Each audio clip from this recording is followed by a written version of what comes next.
Cada vez que se abre un navegador de Internet, se desencadena una especie de guerra invisible de nanosegundos bajo el océano, y es algo en lo que rara vez se piensa.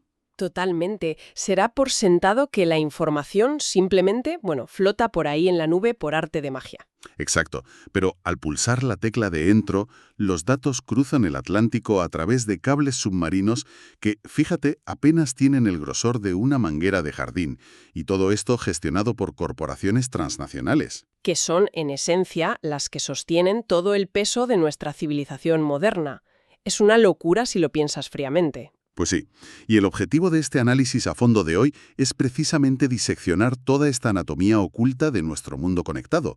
La misión es comprender esa monumental infraestructura y la lógica matemática que hay detrás. Los cables de fibra óptica y los routers son simplemente el músculo, digamos.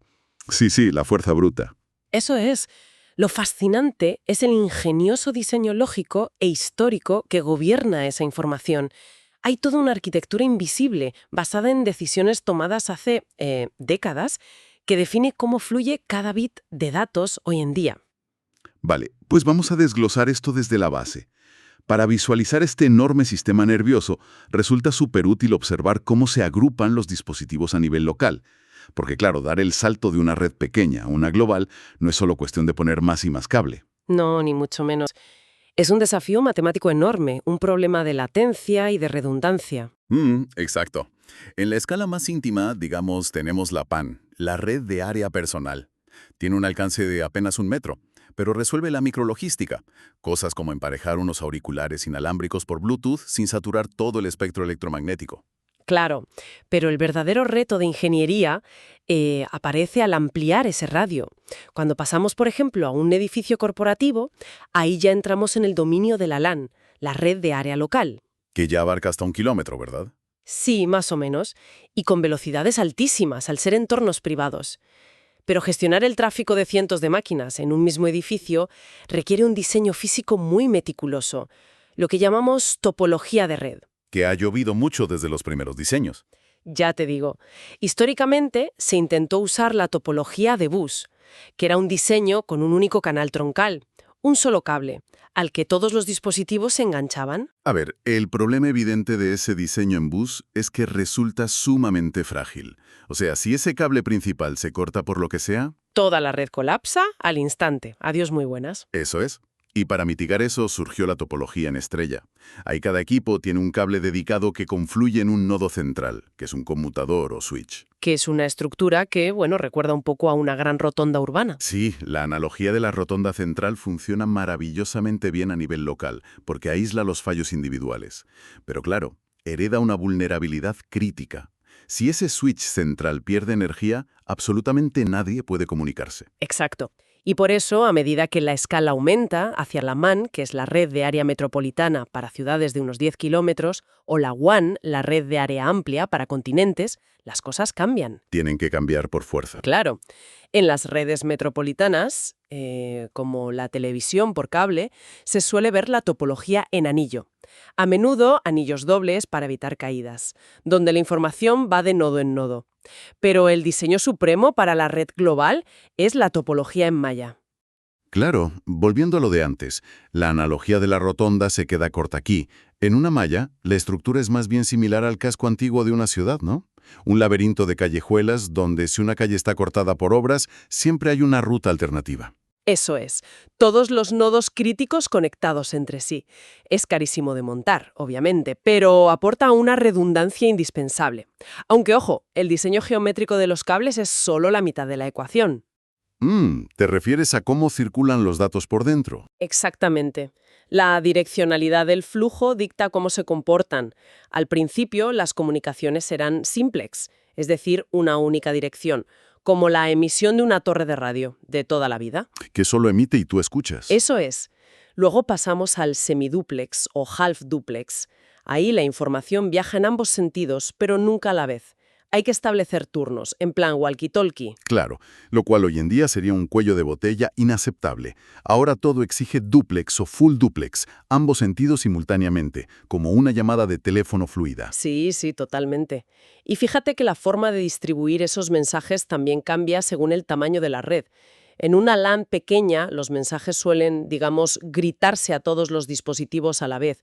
Es la red de difusión, o broadcast. A ver, pero a escala global, ese modelo de gritar todo a todos colapsaría la red en cuestión de milisegundos. Literalmente, si cada ordenador mandara copias de su tráfico a todo el planeta, el ancho de banda se agotaría al instante. Por eso se implementan las redes punto a punto. Con enrutadores inteligentes, claro. Eso es.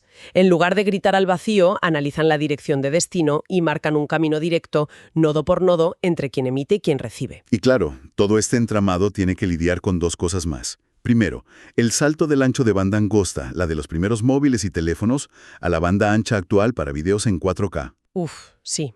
Un salto bestial. Y segundo, la movilidad. Pasar de ordenadores fijos anclados a un escritorio a dispositivos móviles que saltan de antena en antena sin que se corte la conexión. Es que organizar eso a nivel intercontinental pareció una utopía. Y sinceramente, igual habría seguido siéndolo si no fuera por una amenaza geopolítica existencial. Aquí es donde entramos en la historia del origen, que me encanta. Para entender por qué Internet tiene esa estructura de malla tan redundante, hay que irse a la Guerra Fría. A los años 60, claro. Exacto. El Departamento de Defensa de los Estados Unidos veía un escenario aterrador. Si un ataque nuclear destruía un nodo central de comunicaciones, el país entero se quedaba mudo. Necesitaban una red indestructible, sin una cabeza que pudiera ser cortada. Y ahí nace DARPA, que colabora con universidades para investigar algo radicalmente nuevo, la famosa conmutación de paquetes. Que rompió todos los esquemas de las telecomunicaciones.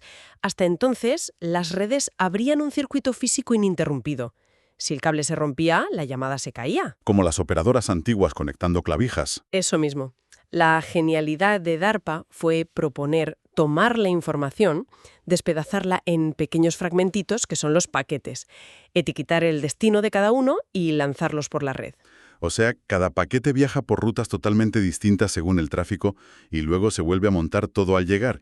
Es literalmente como desmontar un coche deportivo, enviar las ruedas por avión, el chasis por barco y el motor en tren y que el coche se monte solo en el garaje del comprador. Es una analogía perfecta.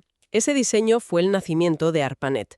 Pero claro, el acceso estaba súper limitado a los que firmaron el acuerdo inicial. Las universidades que se quedaron fuera dijeron, pues nada, montamos la nuestra.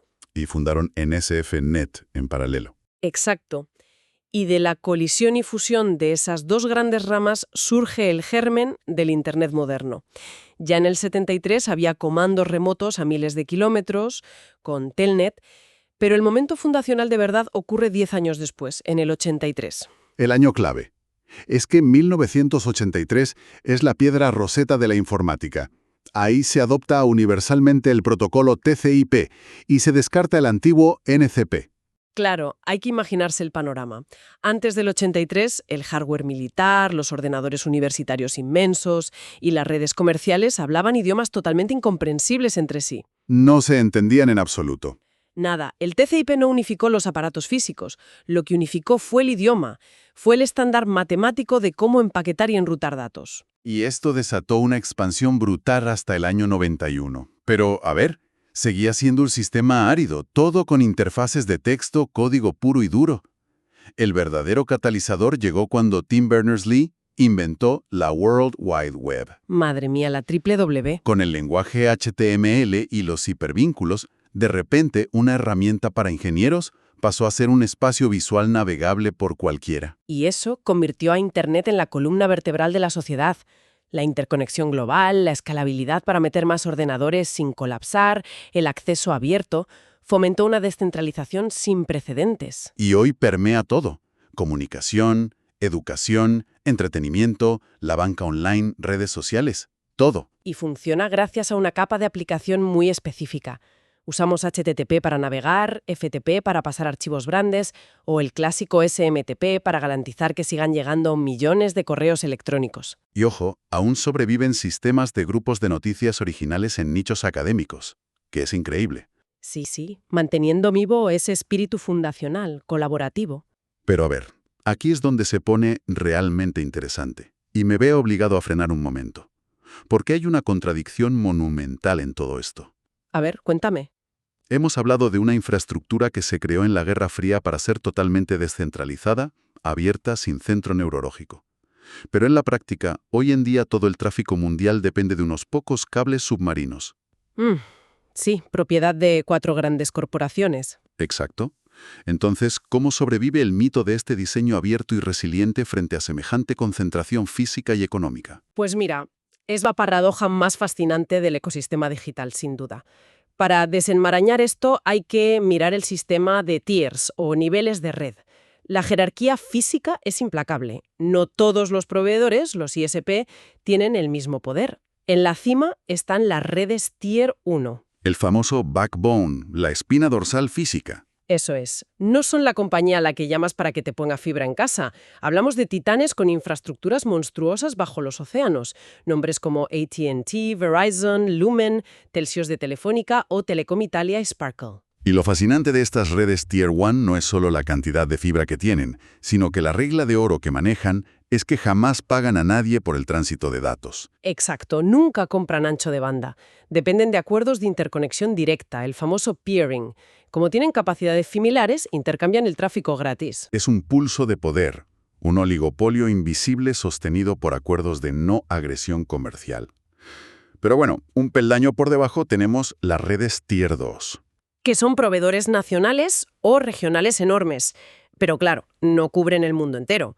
Para cruzar el océano, los Tier 2 sí tienen que pagar un peaje continuo a los del Tier 1. Aunque intentan ahorrar haciendo acuerdos de peering gratuitos entre los propios Tier 2, ¿no? Si se quedan en su región. Sí, para mitigar la sangría financiera hacen pactos regionales.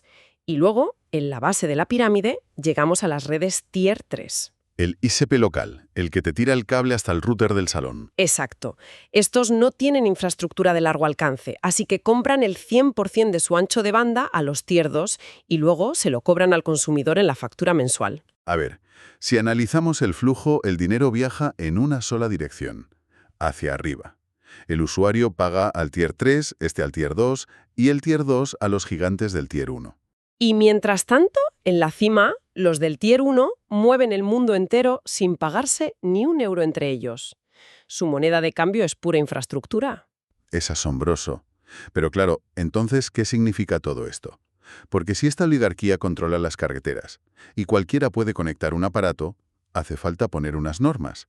Si no, estaríamos en las mismas que los 80 con el hardware cerrado. Totalmente. Si los del Tier 1 hubieran impuesto reglas cerradas, esto colapsaba. Y aquí entran los organismos de estandarización. Que, ojo, estandarizar no se hace por pura bondad. No, se hace por pura supervivencia del mercado. Claro, estandarizar aumenta el mercado, derriba los costes al poder fabricar en masa y da interoperabilidad al consumidor. Es como ponerse de acuerdo en hacia qué lado se enrosca la tapa de una botella. Si no, ningún tapón del mundo encajaría.